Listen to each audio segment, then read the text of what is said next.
Good morning students. बेटा हमारा next topic है आइसो इलेक्ट्रॉनिक स्पीसीज। ठीक है, मुझे लगता है कि बाकी जो है टॉपिक्स तुम लोगों को समझ आ गए होंगे।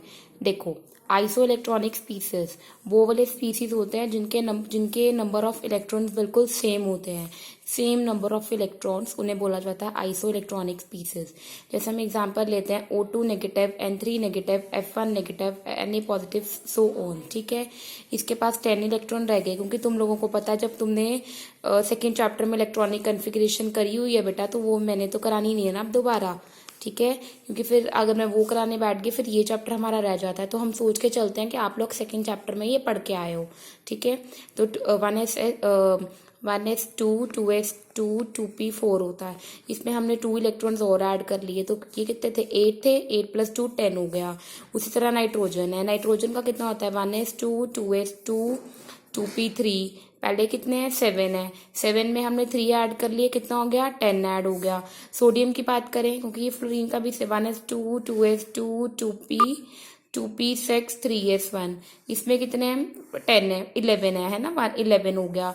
उन्होंने बोला 11 है ये, अब 11 में से पॉजिटिव 1 पॉजिटिव का मतलब होता है एक इलेक्ट्रॉन उसने दे दिया, जब उसने एक इलेक्ट्रॉन दे दिया तो उसके पास कितने बच गए 10 बच गए। सोन मैग्नीशियम और फ्लोरीन वाला भी है, ये चीज मैंने पीछे भी समझाई है। साइज और चार्ज आपस में इन्वर्सली प्रोपोर्शनल होते हैं, अगर साइज ज्यादा है तो चार्ज कम होएगा, अगर साइज कम है तो चार्ज ज्यादा होएगा। ठीक है, ये दोनों आपस में इन्वर्सली प्रोपोर्शनल होते हैं, ये बहुत इंपॉर्टेंट है। फिर उन्होंने बोला जो आयनाइजेशन एनर्जी, सबसे पहले अब आयनाइजेशन एनर्जी होती क्या है, it is the energy required to remove an electron from isolated gaseous atom in its ground state.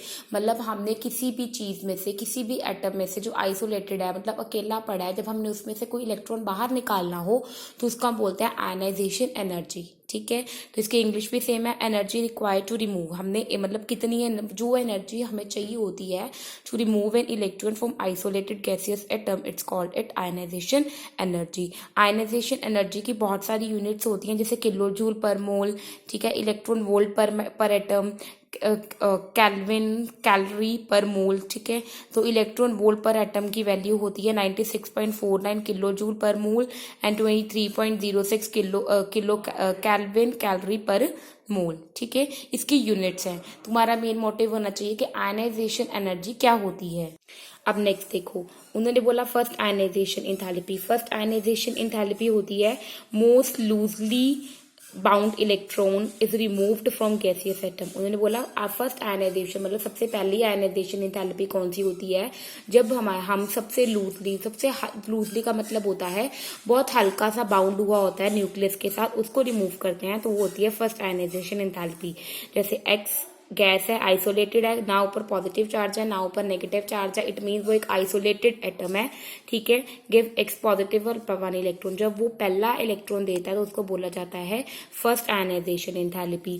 जब उसने पहला दे दिया तो एक्स पॉजिटिव में कन्वर्ट हो गया, जब एक्स पॉजिटिव सेकेंड इलेक्ट्रॉन देता है, x2 एक और दे दिया तो 1 + 1 2 हो गया, तो एक इलेक्ट्रॉन और देता है। तो उन्होंने बोला कि जब पहला इलेक्ट्रॉन देता है सबसे लूजली बाउंड इलेक्ट्रॉन, सबसे लूजली बाउंड का मतलब वो तो हल्का सा जुड़ा होता है, तो उसको फर्स्ट आयनाइजेशन एंथैल्पी बोला जाता है।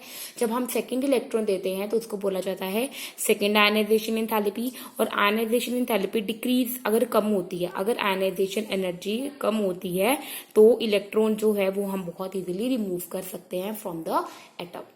ठीक है, उसके बाद उन्होंने बोला फैक्टर गवर्निंग आयनाइजेशन एंथैल्पी। उन्होंने बोला कौन कौन से फैक्टर ऐसे हैं जो आयनाइजेशन एंथैल्पी पर डिपेंड, मतलब आयनाइजेशन एंथैल्पी किन किन चीजों पर डिपेंड करती है, मतलब आयनाइजेशन एंथैल्पी ज्यादा होएगी या आयनाइजेशन एंथैल्पी कम होएगी, वो किन किन फैक्टर्स पर डिपेंड करता है, वो हम लोगों ने पढ़ना है। ठीक है, सबसे पहला साइज ऑफ द एटम। उन्होंने बोला अगर साइज बड़ा होगा तो आयनाइजेशन एंथैल्पी कम होगी, साइज बड़ा है आयनाइजेशन एंथैल्पी कम है। क्यों? क्योंकि अगर साइज बड़ा है तो जो बीच वाला न्यूक्लियस है उसकी अट्रैक्शन बाहर वाले जो आउटर मोस्ट इलेक्ट्रॉन है, सबसे बाहर वाला इलेक्ट्रॉन है, उस पर कम होगी, अगर कम होगी तो हम उसको इजिली बाहर निकाल सकते हैं।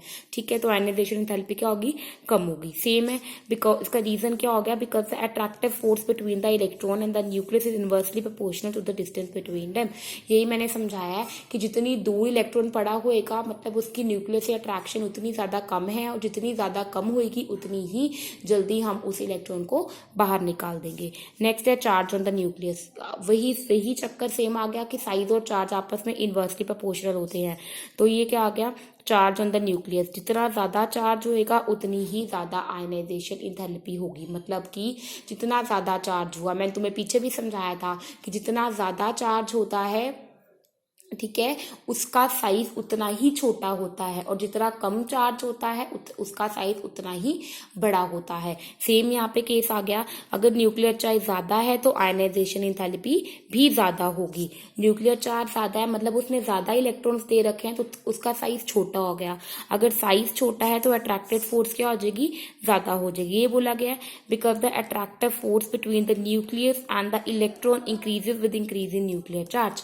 ये मैंने समझा दिया। अगर न्यूक्लियर चार्ज ज्यादा है मतलब उसने ज्यादा इलेक्ट्रॉन दे रखे हैं तो साइज छोटा हो गया, तो जो अट्रैक्शन है न्यूक्लियस की वो बाहर वाले इलेक्ट्रॉन पे क्या आएगी, ज्यादा होगी, वो अपनी तरफ ज्यादा खींच के रखेगा। अगर ज्यादा खींच के रखेगा तो इट मीन्स उस इलेक्ट्रॉन को निकालना उतना ही ज्यादा टफ हो जाएगा। ठीक है बेटा, यहाँ तक क्लियर हो गया? किसी को यहाँ तक कोई पॉइंट नहीं समझ आया होगा तो मेरे से पूछ लेना।